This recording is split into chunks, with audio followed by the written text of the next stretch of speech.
Howdy, folks. I'm Black Dragon, and welcome to my channel, Black Dragon Biker TV. And as always, I'd like to thank you all for tuning in from wherever it is that you happen to be in the world. We are extremely thankful to you all for almost 10,500 subscribers in the last month and a half here on Facebook. And also for our YouTube family, we are now back up and posting regularly on YouTube after we've taken kind of a break to build up our Facebook following as our triumphant return to Facebook. So to let you know what's going on here on the Facebook channel briefly, Black Dragon Biker TV here on Facebook, we've added 2 writers, Biker Trash and Merlin. As you guys know, Merlin's been with me for a while as my executive producer. So these guys have come to this channel. Biker Trash is an outlaw biker, of course, and he's writing from that perspective. Merlin is doing the things that he does. And then we're also looking for writers. If you have a penchant for writing biker stories and that sort of thing, we're looking for some really good writers to add to this channel to do stories and things like that, and also to bikerliberty.com. So if you ever wanted to get your writing thing on and write biker stuff and biker stories, we're definitely looking to, and biker news, we're definitely looking to go to the next level with that. And so thought I'd put that out there for some of you guys. Drop me an inbox at either here on Black Dragon Biker TV or Black Dragon at blacksabbathmc.com, which is my email address.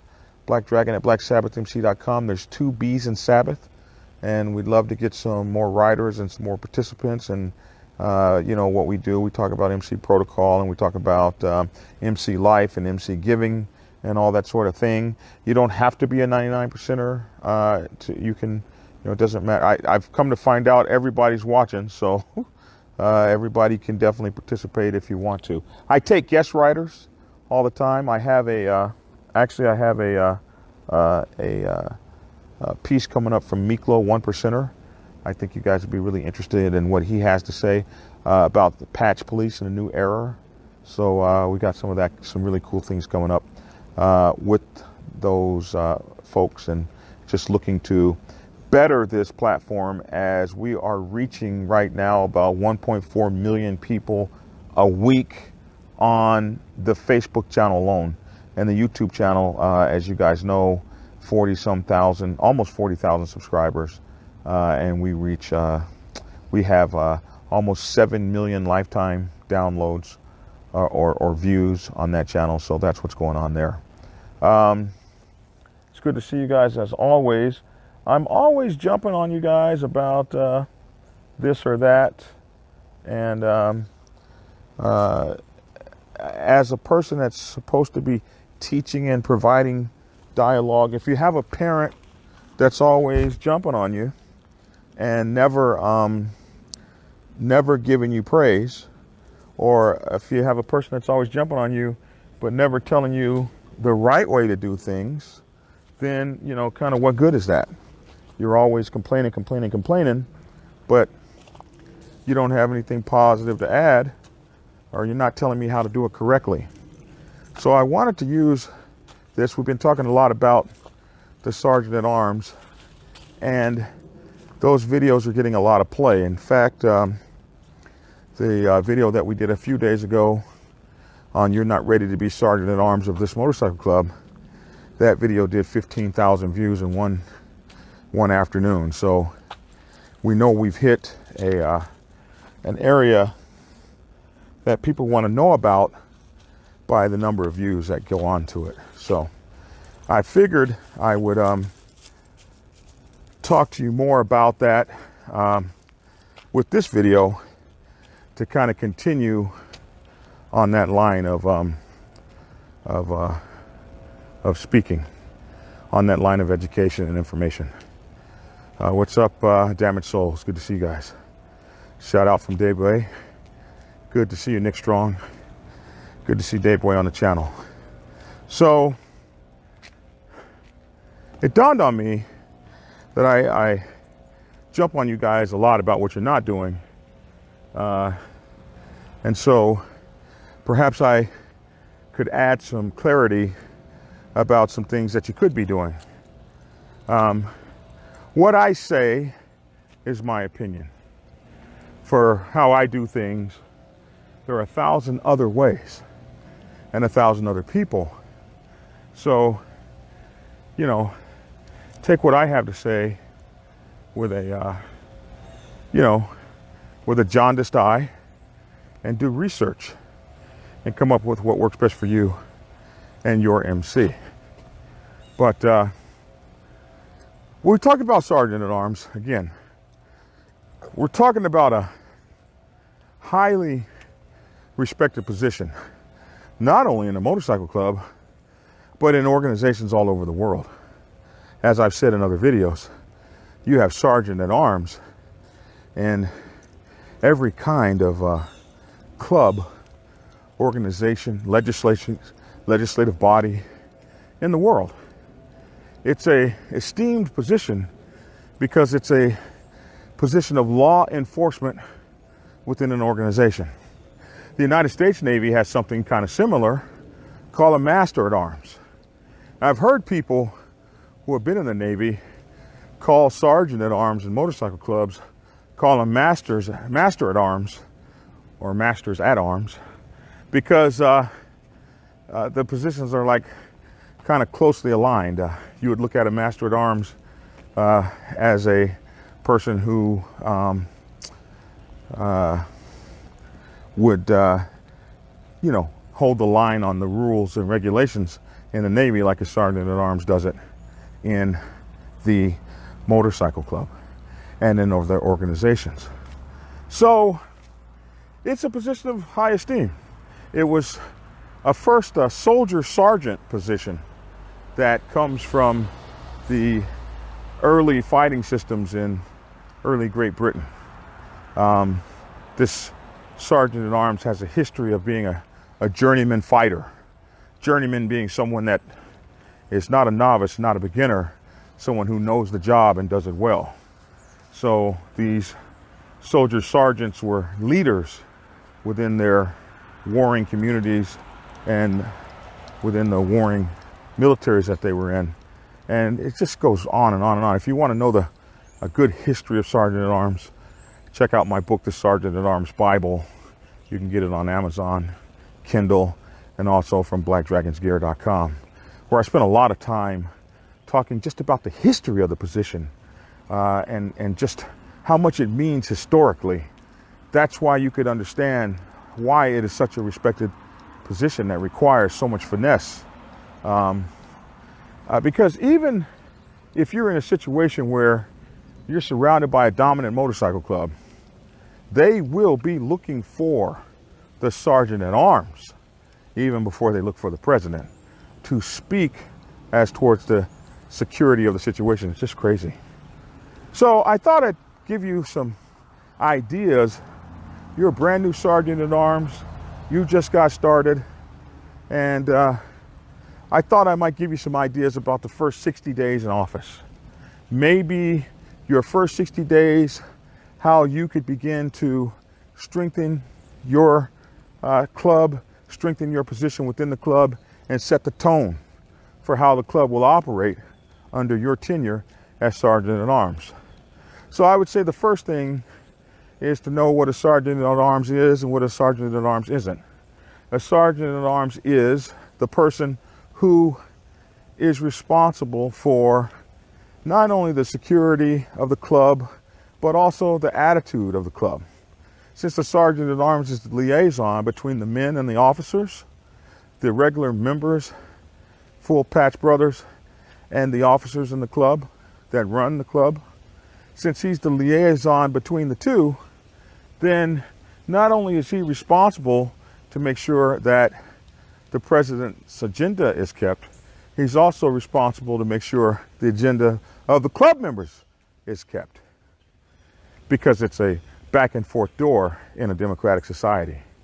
So what a sergeant at arms is not the puppet of the president. I heard a guy tell me the president should be able to choose his sergeant at arms because he needs somebody that's going to protect his back at all times.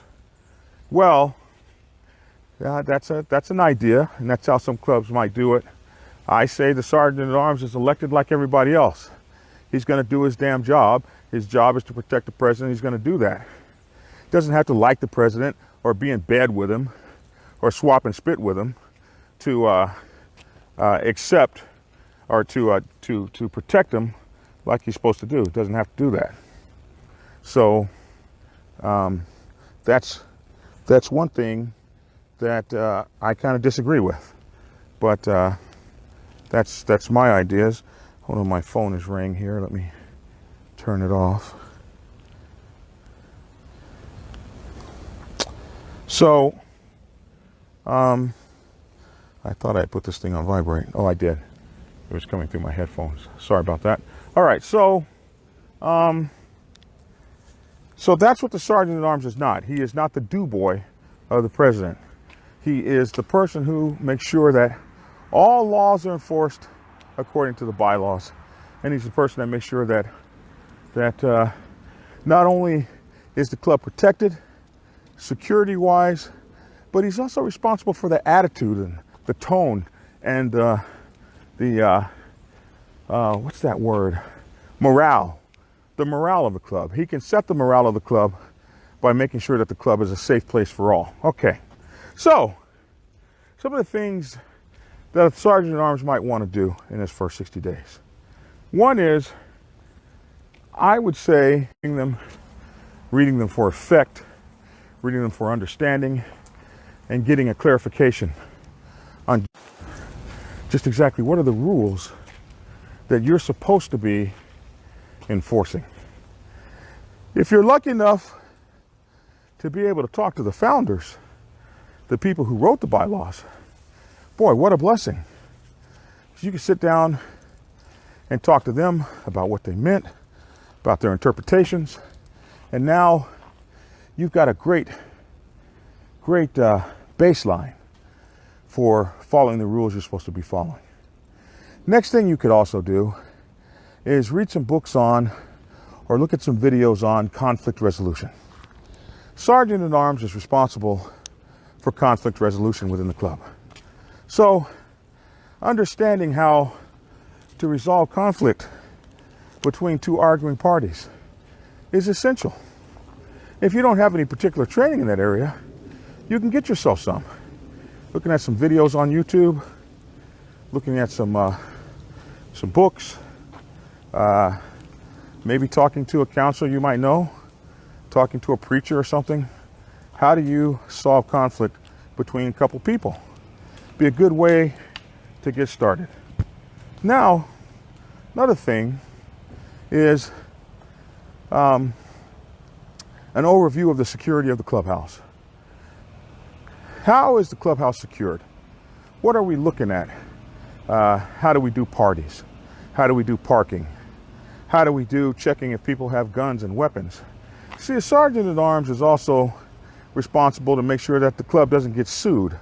I remember we had a clubhouse where a lady stubbed her foot on a rock and sued our insurance for $200,000. And that lawsuit just about shut that chapter down. Something as stupid as an uneven pavement. This is a litigious society. You guys might not think about this, but the people that you let into your clubhouse can be friends and can be foes. You let some cute girl in, she's underage. She knew she was underage when she came there. Something happens to her in the clubhouse, and officers could go to prison. So the sergeant at arms really has to be on his game. Who are we letting in our clubhouse? Is our clubhouse safe? Is the bathroom safe? Is somebody going to dance and stomp on the floor and fall through the building? These are things that go beyond the club.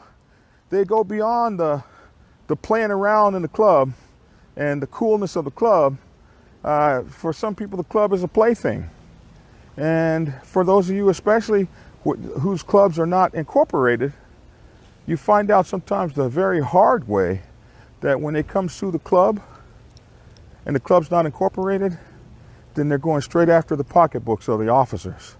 That's right, the presidents, the vice presidents, the secretaries, the sergeant at arms, those people that carry those titles, those people are the ones who are in danger of losing their prized possessions, their homes or whatever the case may be. So somebody needs to be checking. You know, if there is a fight in your motorcycle club and a person is standing over there and she gets shot, she has no idea, she was just a civilian off the street, you could be sued for not having the proper security at your clubhouse. So the sergeant at arms needs to know what's going on at all times on the motorcycle set. You need to know who's warring with who, who's fighting with who, who's not getting along with who. Because these things are important, especially if you have a clubhouse and people are coming in. So in my first 60 days as sergeant at arms, I'm going to go out and get to know every motorcycle club in my area, including the 1%ers. And that's always, like I say, the 1,000-pound gorilla in the room, the gorilla that a lot of people are afraid to talk to. But the sergeant at arms cannot be afraid to talk to him, especially if you have 1%ers frequenting your clubhouse. You need to have a good rapport with the sergeants at arms of all the 1%er MCs in your area. A rapport good enough that when you pick up the phone and call, they know who you are. So when trouble occurs, you can make phone calls to sergeant at arms of those clubs and 99%er clubs. You can make phone calls and people know exactly who the hell you are. Hey, we got a problem with one of your members over here. This kind of thing can be valuable because whenever you wear a patch and you have men around and they have testosterone, you are eventually going to have problems. That's just the way it is, the way of the world. You're going to have problems, and it's going to be good if you can deal with those problems. And you're able to deal with those problems if you have the right contacts and connections. So get on your motorcycle, sergeant at arms, and go visit clubhouses. Get to know the movers and shakers in those clubhouses. Get to know who the sergeants at arms are so that you have a good enough rapport that you can pick up the phone and call a sergeant at arms of any motorcycle club that you need to at any time that you have a problem. See, this is that big boy stuff. This is that big boy sergeant at arms isms that people don't teach you. This is not written in the bylaws.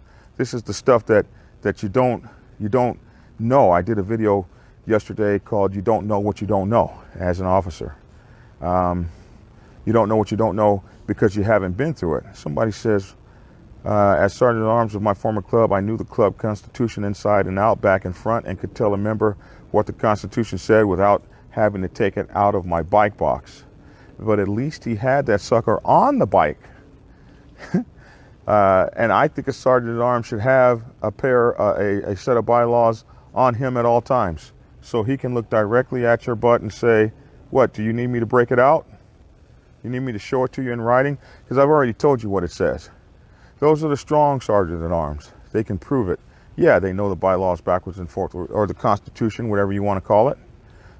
This is part of being that person in charge.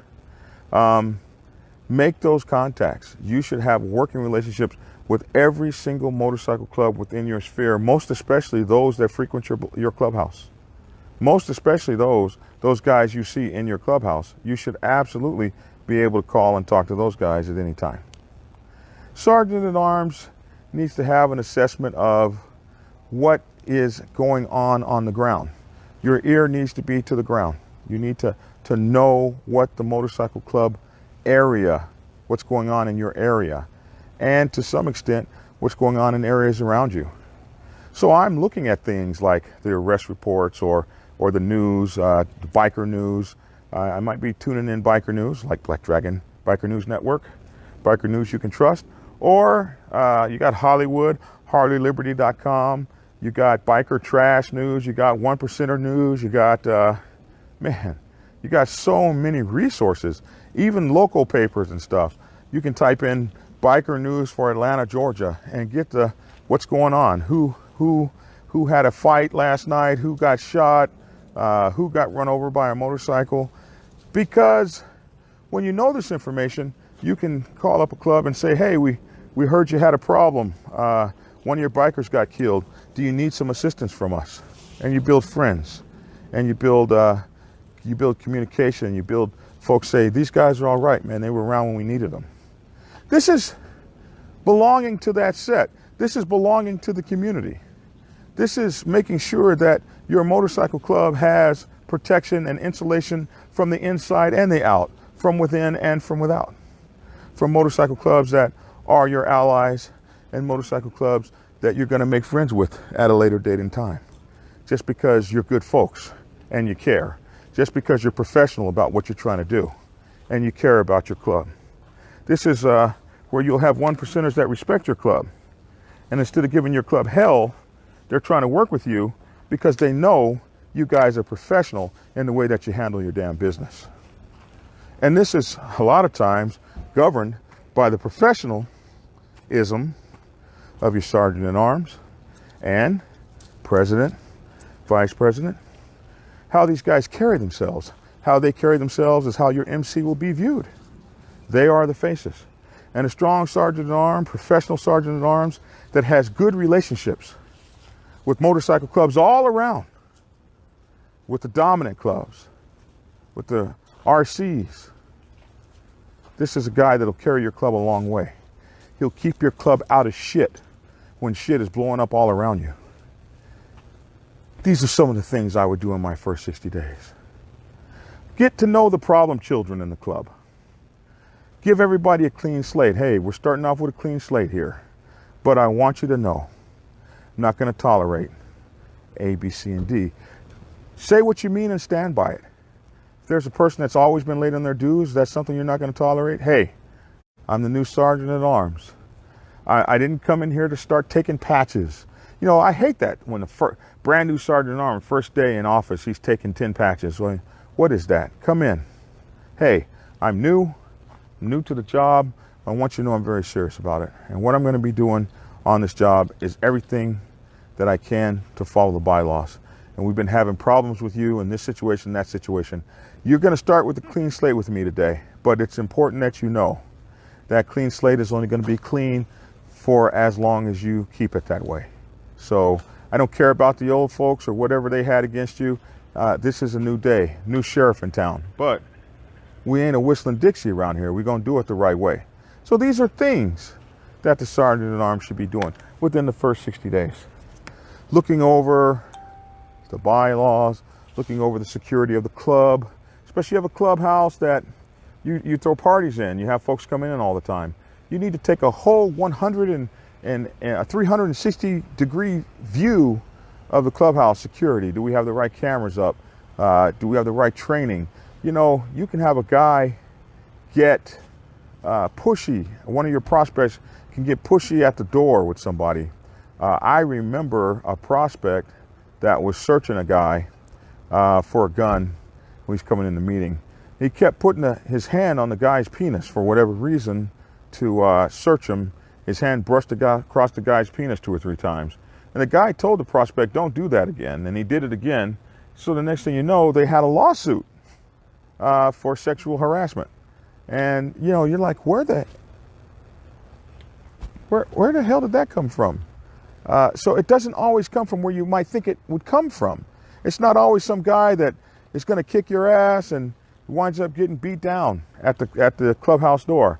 No, some of these guys, some of these civilians and stuff, they don't know about that. They don't have any idea about getting down like that, but they will see your ass in court.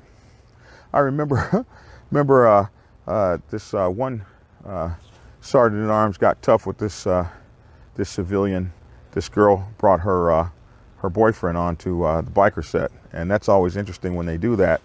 And the sergeant at arms got in his face and got surrounded by 2 or 3 of the guys, and we're going to kick your effing butt, blah, blah, blah.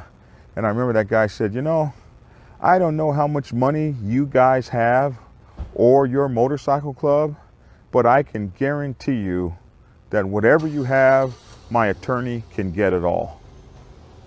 That was a little bit different kind of kind of thing that they weren't ready for. So Sergeant at Arms needs to be up on his game for the things that happen in the MC world and for the things that happen outside of the MC world, because you're not in this, you're not in a vacuum. You exist in the real world, believe it or not. And a lot of these clubs are finding that out when they're looking at their asses on news, and they're looking at their bad deeds all over the news, and they're looking at more and more communities saying, sorry, you can't have a motorcycle clubhouse here. We're seeing more and more no cuts allowed in our establishment signs. That stuff is happening because we're not handling our business as clubs, and a lot of that has to do with Sergeant at Arms not handling their business as Sergeant at Arms. Your first 60 days in office as Sergeant at Arms should be resetting the club temperature, especially if you've had a volatile election. You've had a election full of subterfuge and BS, and everybody's about sick of one another at this point. This is where a good Sergeant at Arms comes in and says, okay, how do we get the club culture back? How do we get the club attitude back? How do we survive this very tempestuous, not tempestuous, but, oh my goodness. Oh, I don't know that word. It's, tempest. I'm trying to find that kind of a word. But how do we survive this very volatile situation we've been through? How do we get back? How do we get back to doing the things that we used to do as a motorcycle club? Sergeant at Arms has a great deal to do with getting the morale back. So that's what you should be working on in your first 60 days. How to solidify your power, not through fear and intimidation and reprisals and paybacks, but rather strengthening the bonds and the love and the maturity that the motorcycle club is missing. So these are some ideas for you to spend your first 60 days as a newly elected Sergeant at Arms, getting your club to the right level, checking your security, checking your policies, checking and studying your bylaws, strengthening your allies, strengthening your finding new friends, getting new allies, strengthening your ties with the, or if not ties, but definitely strengthening your communication with the dominant 1%er motorcycle clubs and outlaw motorcycle clubs in the area, that you don't have a choice. You got to deal with those clubs. So it's good to deal with them from a level of equal footing and respect than it is to have to